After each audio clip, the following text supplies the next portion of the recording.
बच्चों, मैं आपके लिए एक बड़ी इंटरेस्टिंग फैक्ट की बात बताने जा रहा हूं। ज्यादातर आप लोग क्लास नाइन्थ और क्लास प्रीवियस क्लासेस में भी आइजैक न्यूटन के बारे में आप लोग पढ़ते आ रहे हैं। ऐसी न्यूज जो आपको हिला के रख देगी। आपने कुछ चीजें गलत सुनी है आइजैक न्यूटन के बारे में। यस, देखिए ऐसा है, बचपन से हम लोग ये पढ़ते आ रहे हैं कि ग्रेविटी यानी कि गुरुत्वीय बल की खोज जो है किसने करी? आइजैक न्यूटन ने करी। गुरुत्वाकर्षण की खोज किसने करी? आइजैक न्यूटन ने करी।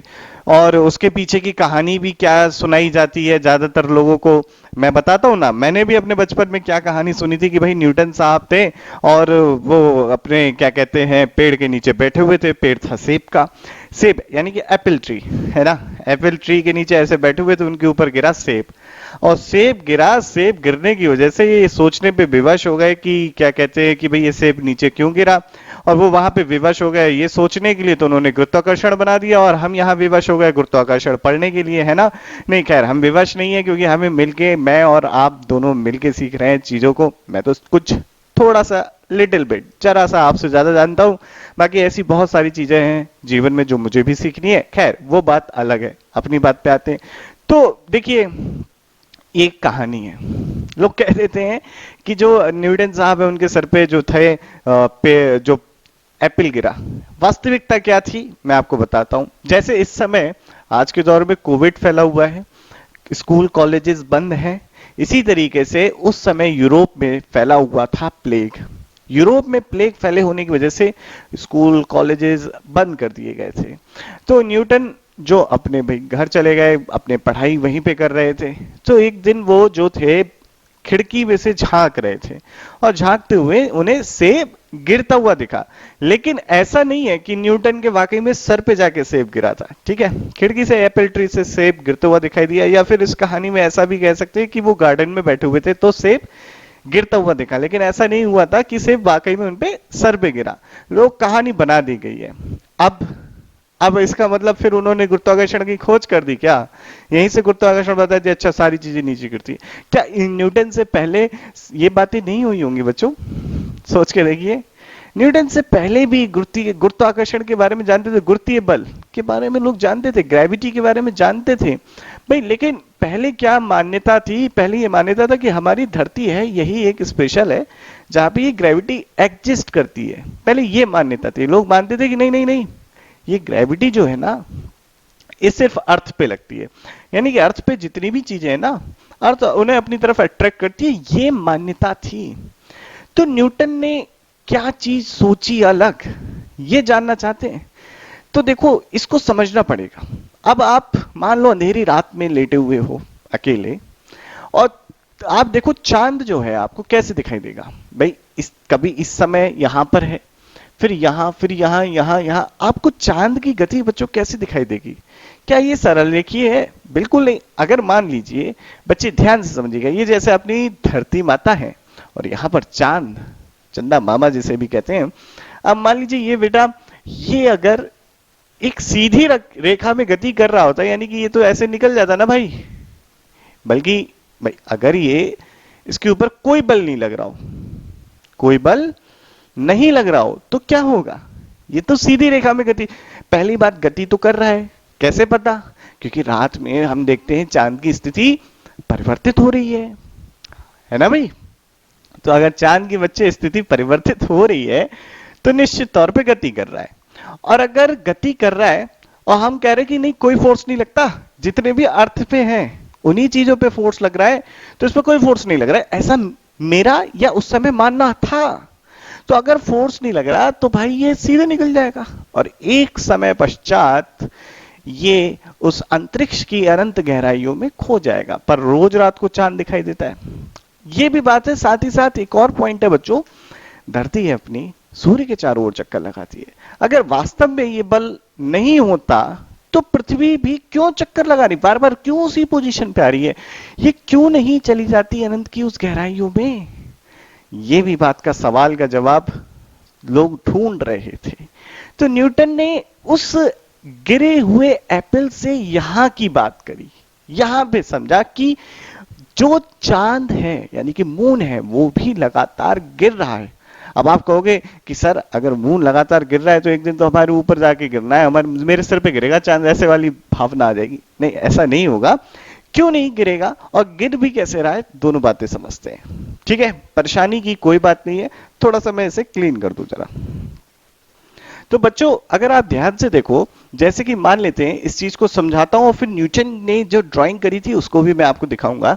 ध्यान से देखिए कि मान लीजिए मैं यहां पर एक पहाड़ की चोटी पर हूं। ठीक, ये अपनी धरती माता है, धरती माता का बर्थडे है, समझ समझ लेना। थोड़ा सा वैसे तो होती चपटी है लेकिन हम गोल कर लेते हैं, गोल गोल गोल गोल गोल गोल गोल गोल। बेटा ये हो गया अपना, ठीक है, चल जाएगा काम। थोड़ा सा और कर दे, ये लीजिए, अब काफी बढ़िया है ना? Good, nice. यहां से कर्वेचर और बना दें, लीजिए। अब यहां की पहाड़ की चोटी पे मैं हूं। अब क्या करते हैं भाई, प्रक्षेप गति आपने पढ़ी थी, याद है? प्रक्षेप गति, प्रक्षेप गति में बच्चे हमने क्या पढ़ा था? प्रक्षेप गति में पढ़ा था कि प्रक्षेप का पथ परवलयाकार होता है। तो अगर मैं इस चोटी से एक बॉल फेंकूं, ऐसे करके ऐसे फेंकूं ना, तो क्या होगा भाई, ये ऐसे जाके ऐसे गिरेगी।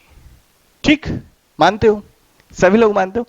अगर मैं इसकी क्षैतिज वेग और बढ़ा दूं तो ये कहीं ऐसे जाके गिरेगी।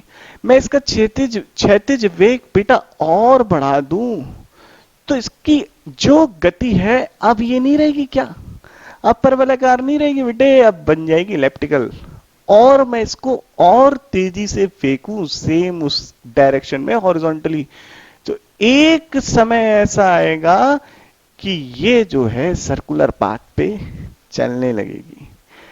यानी कि अगर मैं इसे उतनी स्पर्श रेखीय वेग दे दूं, यानी कि वेलोसिटी, टेंजेंशियल वेलोसिटी इतना सफिशिएंट दे दूं कि ये इस कक्षीय, इस सर्कुलर ऑर्बिट में शिफ्ट हो जाए, तो ये हमेशा पृथ्वी के चारों ओर चक्कर लगाती रहेगी। यही है चंद्रमा की। चंद्रमा की अगर हम बात करें बेटा, ध्यान से समझना, बड़ा टॉपिक इंटरेस्टिंग है।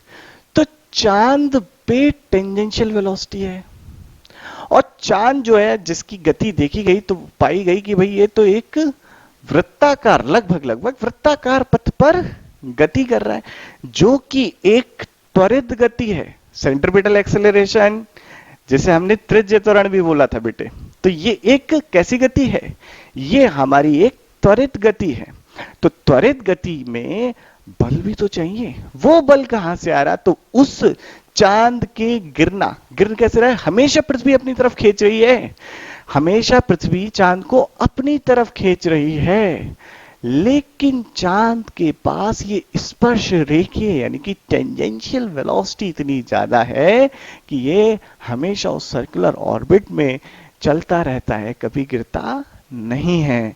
समझ में आई पॉइंट? है ना इंटरेस्टिंग एकदम फैक्ट? तो ये बात भैया हमें समझ में आई। अब इसके ऊपर यहां पे ग्रेविटी का पुल लग रहा है, तो ये न्यूटन ने बताया कि जिस तरीके से सेब नीचे गिरा, इसी तरीके से चांद पर भी पृथ्वी बल लगा रही है। तो न्यूटन ने ग्रेविटी के बारे में डिस्कवरी नहीं करी थी। यहां पे एक इंपॉर्टेंट पॉइंट आ रहा है। इंपॉर्टेंट पॉइंट क्या है बच्चों? न्यूटन ने ग्रेविटी की खोज नहीं करी थी। न्यूटन से पहले भी लोगों को पता था कि ग्रेविटी एग्जिस्ट करती है। न्यूटन से पहले भी गैलीलियो साहब ने कहा था कि यार अगर कोई पिंड एक समान गति से चल रहा है या एक समान वेग से चल रहा है, वो चलता रहेगा। इनर्शिया के बारे में जानकारी यानी कि जड़त्व के बारे में गैलीलियो साहब ने भी जानकारी दी थी। लेकिन न्यूटन ने क्या खोजा? न्यूटन ने ये बताया कि भाई देखिए, एक मिनट थोड़ा सा ध्यान दीजिएगा कि यहां पर ये जो मून है ना, ये मून पे जो बल लग रहा है ना, वो ग्रेविटी है ना? ये तब समझ में नहीं आ रही थी। ग्रेविटी से ज्यादा अच्छा बोलूं, फोर्स ऑफ ग्रेविटेशन है, गुरुत्वाकर्षण का बल है। ये तब बात समझ नहीं आ रही थी, साइंटिस्ट कंफ्यूज थे इसके बारे में। लेकिन न्यूटन ने यही बताया कि ब्रह्मांड में स्थित कोई भी दो द्रव्यमान है, ब्रह्मांड में स्थित कोई भी दो द्रव्यमानों के बीच में एक आकर्षण का बल लगता है। न्यूटन ने दिया था सार्वत्रिक गुरुत्वाकर्षण का नियम, यानी कि ग्रेविटी के बारे में पहले से पता था, पर न्यूटन ने क्या खोजा था? सार्वत्रिक गुरुत्वाकर्षण का नियम। ये न्यूटन ने बताया। अब ये जो बताया न्यूटन ने बच्चों, इसको थोड़ा समझना चाहिए ना। तो आपको आज मैंने दो इंपॉर्टेंट फैक्ट बताए हैं। पहला इंपॉर्टेंट कि न्यूटन के सर पे कोई सेब नहीं गिरा था, न्यूटन के सर पे कोई सेब नहीं गिरा था। ये कहानियां हैं ताकि इंटरेस्टिंग हो पाए चीजें, ताकि आप लोग इंस्पायर हो पाओ, है ना। और सेकंड पॉइंट जो है बच्चे, वो ये है कि न्यूटन ने ग्रेविटी की खोज नहीं करी थी। ग्रेविटी तो पहले से ही पता थी लोगों को। क्या न्यूटन से पहले लोगों को ने नहीं देखा था कि चीजें नीचे गिरती हैं? बिल्कुल। पर न्यूटन ने जो खोजा था वो था सार्वत्रिक गुरुत्वाकर्षण का नियम, यूनिवर्सल फोर्स, ग्रेविटेशनल फोर्स के बारे में बताया था।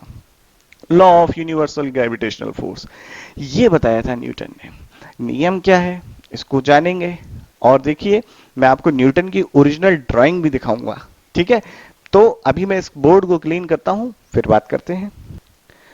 तो बच्चों आइए बात करते हैं अब न्यूटन के गुरुत्वाकर्षण के नियम की। क्या है न्यूटन का गुरुत्वाकर्षण का नियम? तो देखिए बहुत आसान है, जैसा कि बताया भी था मैंने आपको कि ब्रह्मांड में स्थित कोई भी दो कण जो द्रव्यमान रखते हैं, अब कण है तो द्रव्यमान तो रखेंगे, मैं फोटोन की बात नहीं कर रहा।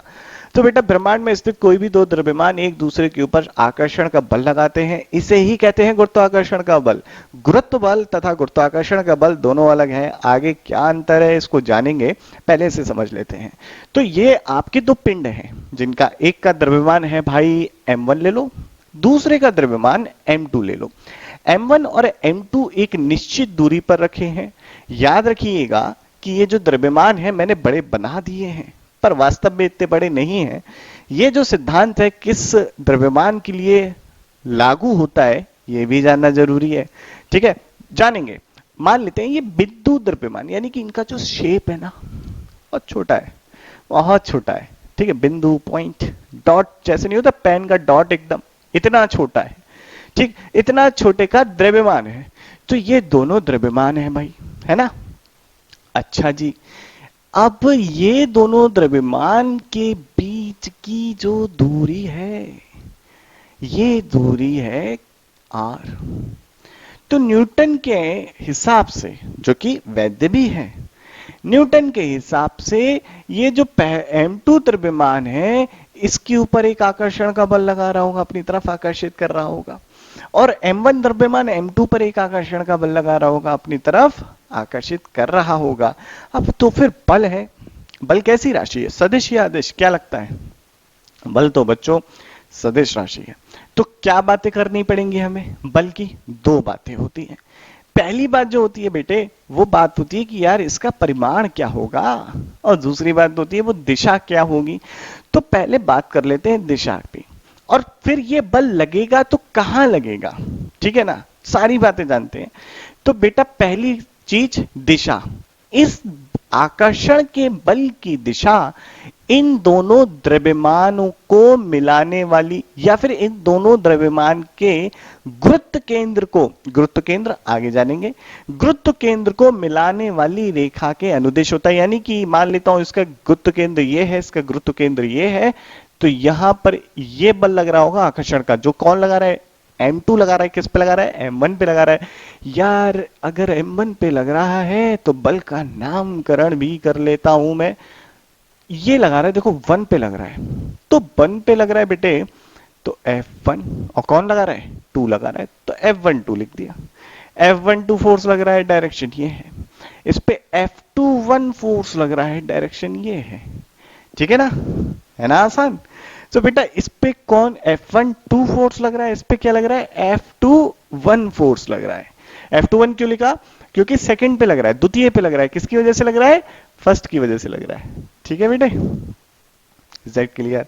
कोई डाउट, कोई समस्या, कोई परेशानी है तो कमेंट में कर दो यार। हाँ बिल्कुल। अब देखो ये हो गई दिशा की बात, इस पे कहां लग रहा होगा, इसका ये मान लेते गुरुत्व केंद्र क्या होता है, आगे जानेंगे।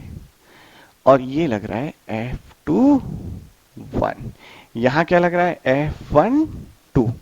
दिशा की बातचीत खत्म। अब न्यूटन का नियम क्या था, ये 9th क्लास में भी जान चुके हो। एक बार फिर से देख लेते हैं। तो नियम ये था कि यार ये जो बल है आकर्षण का, या F21 के परिमाण की बात करूं, चाहे मैं F12 के परिमाण की बात करूं, ये इसे मैं लिख देता हूं F। भाई दोनों आकर्षण के बल होंगे तो बराबर ही, है ना।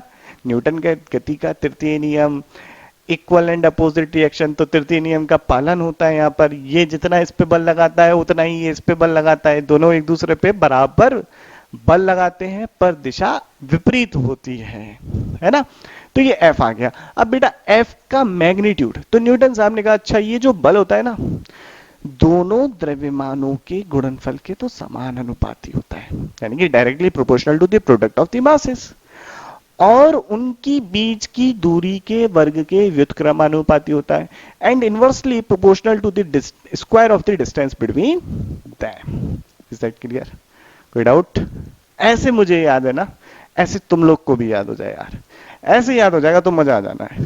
क्योंकि फिर देखो ना, जब चीजें आपको याद हो जाती है, जब समझ में आ जाता है तो याद हो जाती है, और जब याद हो जाती है तो यार सब्जेक्ट में फन आने लगता है। अच्छा, मुझे तो फिजिक्स इसलिए बच्चों बहुत पसंद है ना, कि फिजिक्स में यार मुझे कुछ भी चीज को ना ऐसा नहीं है कि यार ये होगा ये होगा। आप समझो कि आप नेचर को समझ रहे हो कि नेचर कैसे काम करता है। अच्छा, धरती ऐसे काम करती है भाई, अच्छा अच्छा, पेड़ पे से ऐसे गिरा तो न्यूटन ने कैसे सोच ली, क्या मतलब मजा ही आ जाता है फिजिक्स को पढ़ के। और इतनी ज्यादा मैथमेटिक्स का तो इस्तेमाल होता नहीं है, सीधे गुणा भाग होती है, लेकिन चीजों को समझने का हमें पता चलता है, बहुत सारी चीजें हम जान पाए। आज देखिए मोबाइल के माध्यम से आप पढ़ रहे हो, किसकी देन है? फिजिक्स की तो देन है, फिजिक्स की वजह से तो हम लोग सीख पाए। खैर, टॉपिक पे वापस कंटिन्यू करते हैं। तो पहली क्वेश्चन बनती है कि फोर्स जो है डायरेक्टली प्रोपोर्शनल है m1 और m2 इन दोनों के द्रव्यमानों के गुणनफल के, और इनवर्सली प्रोपोर्शनल यानी कि व्युत्क्रमानुपाती डिस्टेंस बिटवीन देम, है ना। अब बच्चे ये इक्वेशन 1 है, ये जो इक्वेशन 2 है, अब F इन दोनों इक्वेशन को मिला दिया, m1 m2 r स्क्वायर लिख दिया, भाई बहुत बढ़िया, मजा आ गया।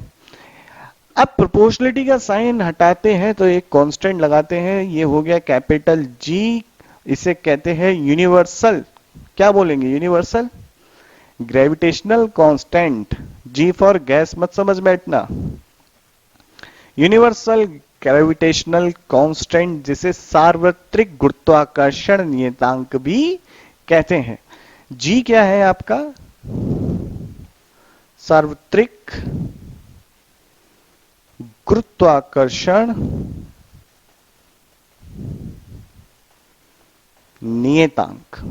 ठीक है भाई, कोई समस्या, कोई बुराई नहीं है, ठीक। सार्वत्रिक गुरुत्वाकर्षण नियतांक भी कहते हैं भाई। अब क्या ये जो कांस्टेंट है न्यूटन साहब ने दिया था? न्यूटन ने ये कांस्टेंट नहीं दिया था। न्यूटन ने, ज्यादा अच्छे से बोलूं, इस कांस्टेंट की वैल्यू नहीं दी थी। तो ये न्यूटन के गुरुत्वाकर्षण के नियम के 150 साल बाद पता चला। अब कैसे पता चला? दो साइंटिस्ट, पहले तो सबसे पहले हेनरी कैवेंडिश थे, उन्होंने इसको खोजा। कैसे खोजा? एक टॉर्शन बैलेंस होता है, जैसे हिंदी में मरोड़ तुला भी बोलते हैं, मरोड़ तुला, ठीक, उसकी सहायता से खोजा, उसके डिटेल में नहीं जाते। दूसरे साइंटिस्ट जो थे जॉन फिलिप, ऐसे नाम था उनका, और उन्होंने खोजा। अब कैसे खोजा, मैं आपको जॉन फिलिप वाला मेथड बताता हूं, उससे पहले ये बता देता हूं उसकी वैल्यू होती कितनी है। तो भाई लोगों, कैपिटल G की जो वैल्यू आती है 6.67 इंटू 10⁻⁻11 यूनिट क्या होगी? यूनिट, इसकी यूनिट क्या होगी? तो देख लो, कोई दिक्कत की बात थोड़ी है। देखो, ये हो जाएगी न्यूटन मीटर स्क्वायर पर केजी स्क्वायर। अच्छा जी, अब इसके बाद सवाल आता है कि भाई डायमेंशन, कैपिटल G की डायमेंशन बताओ, कोई दिक्कत है क्या? कोई दिक्कत नहीं है भाई। न्यूटन यानी कि फोर्स की डायमेंशन मुझे याद है mL/T-2 होती है। इसके बाद मीटर स्क्वायर L स्क्वायर आ गया, m स्क्वायर आ गया, तो ये क्या बन गया? m तो -1 आ गया, L का क्यूब हो गया, और T-2 हो गया। ये इसकी डायमेंशन हो गई भाई। तो कैपिटल G की यूनिट ये हो गई, इसकी डायमेंशन ये हो गई, सारी चीजें पता चल गई ना। अब जो आपका कैपिटल जी है, इसकी वैल्यू कैसे कैलकुलेट करी गई, थोड़ा इसके बारे में भी जानेंगे। उसके बाद इस लॉ को वेक्टर फॉर्मेट में कैसे लिखें, कैसे लिखें वेक्टर फॉर्मेट में, इसको जानेंगे। तो पहले इतना नोट करिए आप लोग। तो बच्चों देखिए, कैपिटल जी की जो वैल्यू है कैसे कैलकुलेट करी गई। फर्स्ट मेथड तो भाई हेनरी कैवेंडिश ने मरोड़ी तुला का इस्तेमाल करके, यानी कि टॉरशन जो आपकी बैलेंस होता है उसका यूज करके निकाला। लेकिन फर्स्ट मेथड तो सब पढ़ाते हैं, मैं सेकंड मेथड बता रहा हूं आपको कि वो दूसरा मेथड क्या था, कि जो सेकंड मेथड अडॉप्ट किया गया उसको कैपिटल जी को कैलकुलेट करने के लिए, वो क्या था, वो ज्यादा इंटरेस्टिंग लगा मुझे। क्या किया गया, एक ना बड़ी सेंसिटिव है ना, सेंसिटिव, जरा सा छू लो तो हिल जाए, वो वाला सेंसिटिव। कहते नहीं अरे भाई बड़ा सेंसिटिव है, जरा सा कुछ कह दो तो मुंह फुला ले। समझ रहे हो ना किसकी बात कर रहा हूँ, कौन मुंह फुला लेती है, नहीं खैर टॉपिक से आउट नहीं होते अपने लोग। तो बेटा बड़ी सेंसिटिव बैलेंस यानी कि तुला ले ली। फिर क्या करा, 600 टन के आसपास सीसा, जिसे लेड बोलते हैं, है ना, लेड के अंदर पारा, पारा की डेंसिटी बहुत होती है यार, यानी कि पर यूनिट वॉल्यूम मास की, यानी कि कम वॉल्यूम में ज्यादा मास आता है, तो पारा लिया। और बच्चों पारा लेने के बाद इसे गोले में भर लिया, और इस गोले को पहले नहीं था एकदम बैलेंस, यहाँ पे वेट लगा है, यहाँ पे एक द्रव्यमान है, बड़ी सेंसिटिव बैलेंस, यानी कि जिसे कहते हैं तुला थी। अब उसके बाद क्या करा यार, ये गोला धीरे से इसके पास लगाया, ये हिल गया। अब ये कितना डिफ्लेक्ट हुआ, इसी चीज की कैलकुलेशन करके कैपिटल जी की वैल्यू निकाली गई, और जो कि हेनरी कैवेंडिश ने निकाली थी उसके बराबर ही आई। तो इस तरीके से कैपिटल जी की वैल्यू निकाली गई। अब देखो ये यूनिवर्सल गैस को, माफ कीजिएगा गैस कांस्टेंट मेरे मुंह से निकल रहा है यार, मैं आप लोगों को बता रहा था, ये यूनिवर्सल ग्रेविटेशनल कांस्टेंट जो है, यानी कि सार्वत्रिक गुरुत्वाकर्षण का नियतांक जो है अपना, ये बच्चे ना तो तापमान पे, ना माध्यम पे, ना दबाव पे, किसी पे निर्भर नहीं करता। ये इसीलिए इसे यूनिवर्सल बोला गया, यानी कि जो किसी पे डिपेंडेंट ही ना हो, जो एक कांस्टेंट रहे, इसीलिए इसे ये बोला गया। ठीक, सारी बातें क्लियर। यानी कि ना तो दबाव की प्रेशर कितना हो गया, या फिर नहीं तापमान, इतने तापमान पे चेंज हो जाए, कुछ नहीं, किसी पे चेंज नहीं होता, ये इंडिपेंडेंट रहता है। एक इंपॉर्टेंट पॉइंट ये भी है। अब इस फोर्स को थोड़ा वेक्टर फॉर्मेट में भी देखना है, तो वेक्टर फॉर्मेट में देखते हैं, फटाफट से इसे बना लो चाहे तो, और आपको डिजिटल इमेज भी दिखा देता हूं मैं इसकी।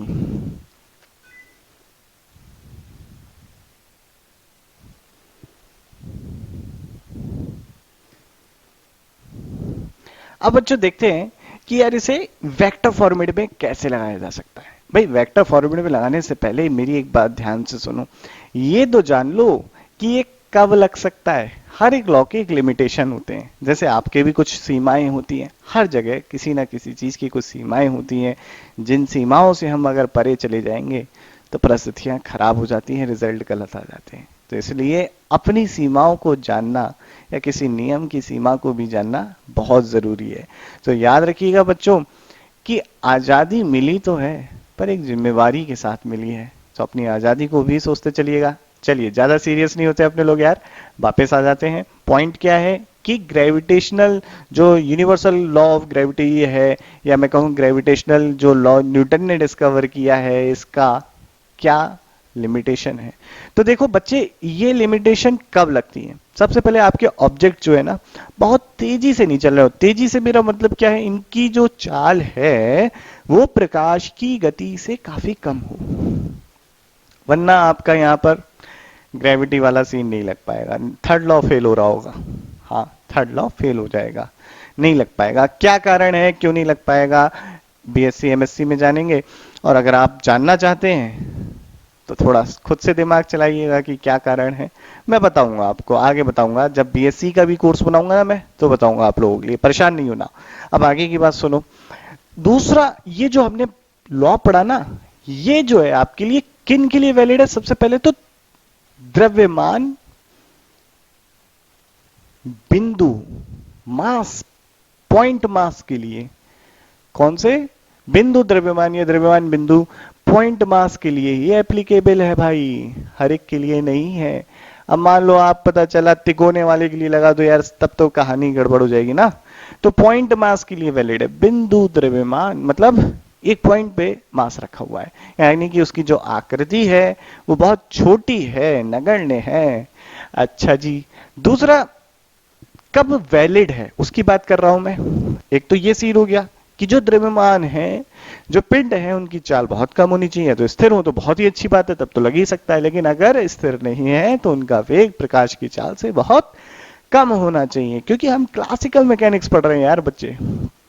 ठीक, आगे की बात सुनो।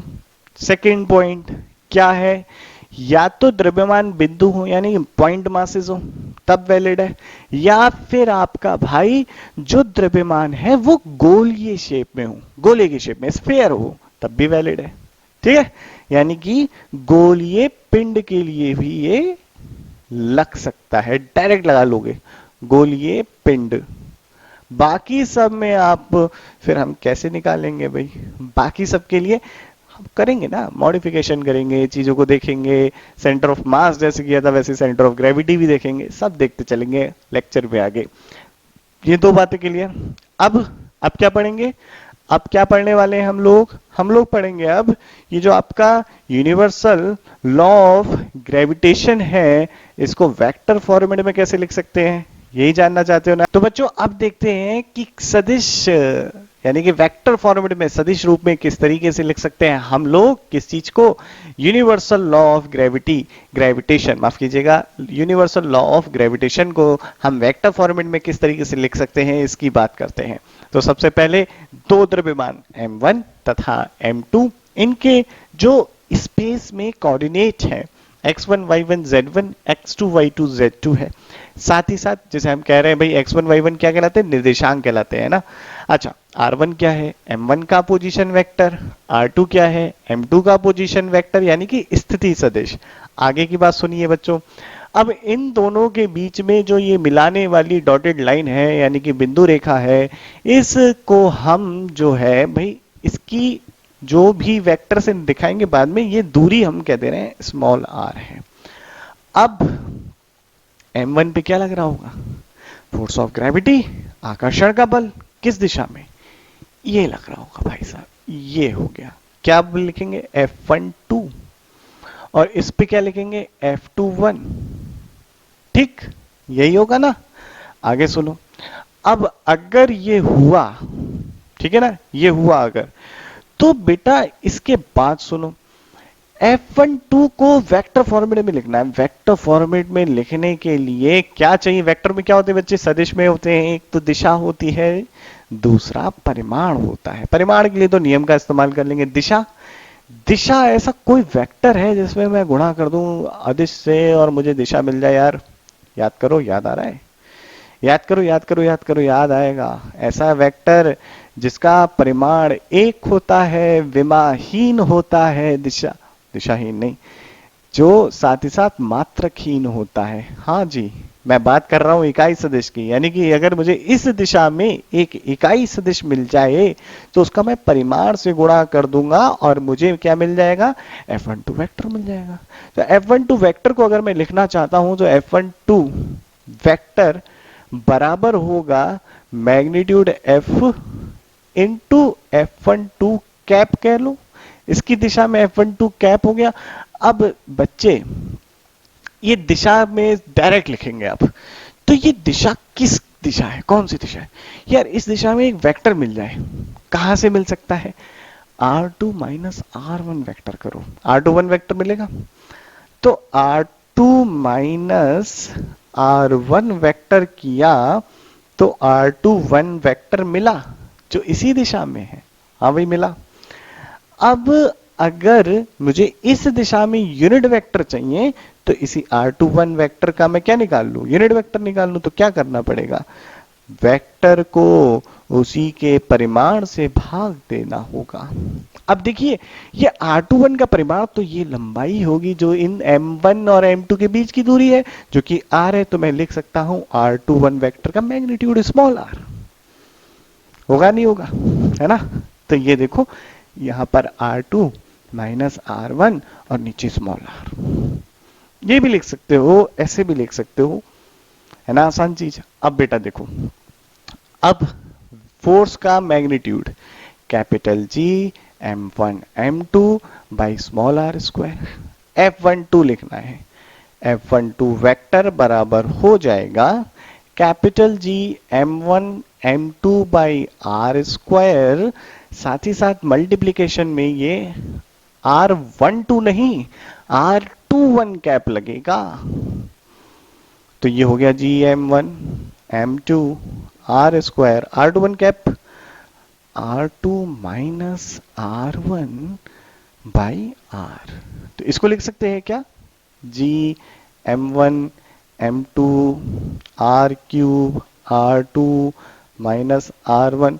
अब इसको ऐसे भी लिख लो यार, ये ऐसे लिख सकते हैं, जी m1 m2 और mod of r2 minus r1 इसका क्यूब, और इधर आ जाना है r2 माइनस r1। कौन सा बल लिख रहे हो, f12।